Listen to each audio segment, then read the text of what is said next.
Good morning, welcome to the Australian Early Finance Briefing for Thursday, the 19th of November.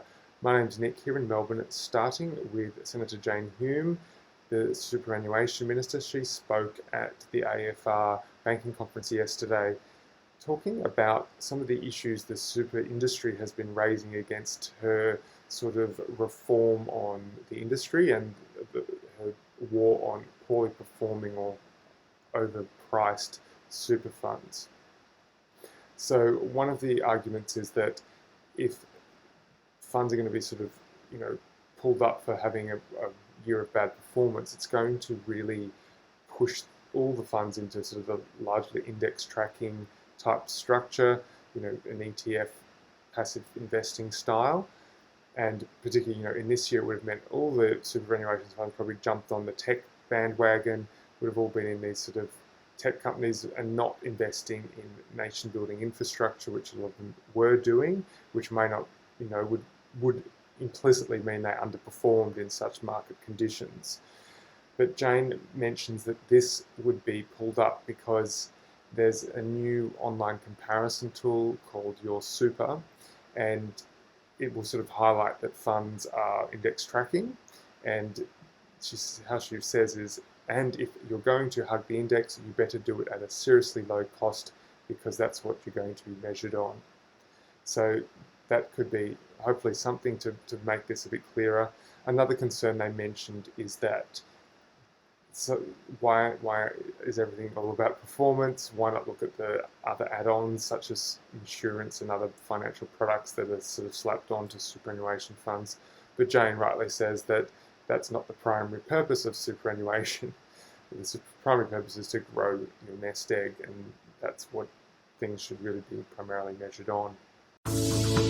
And moving now to corporate debt, particularly covenant-light loans. These are the loans that have been booming in recent years. According to the Financial Times, 90% of loans in the US last year were of these covenant-light form.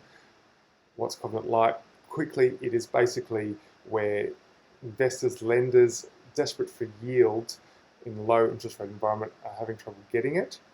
Now, what they do, they bargain away some of their protections on the loans they give to businesses in order for a little bit more coupon, for example.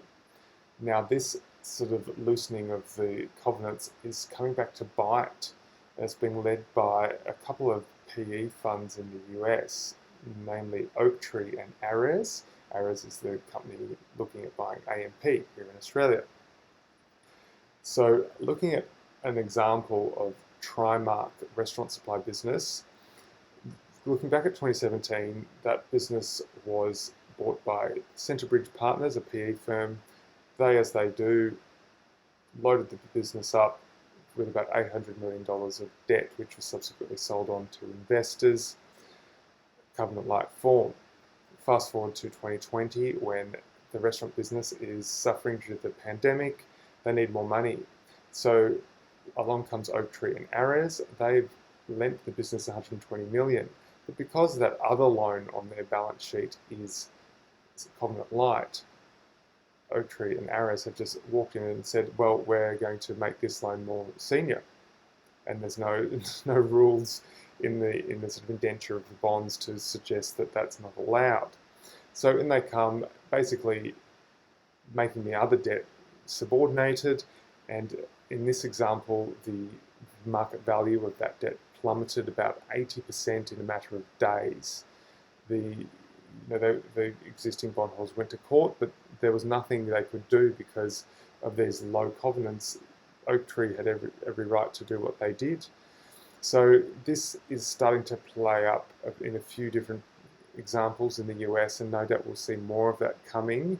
And dare I say, we'll see a bit more covenants appearing in loan indentures going forward. Moving to the markets now, and the US is poised to open up on news of the Boeing 737 MAX being allowed to return to the air in the US, and also Pfizer announcing that their BioNTech partnership vaccine is 95% effective, and they're looking at filing for emergency use authorization. That's your update for Thursday. Have a great day.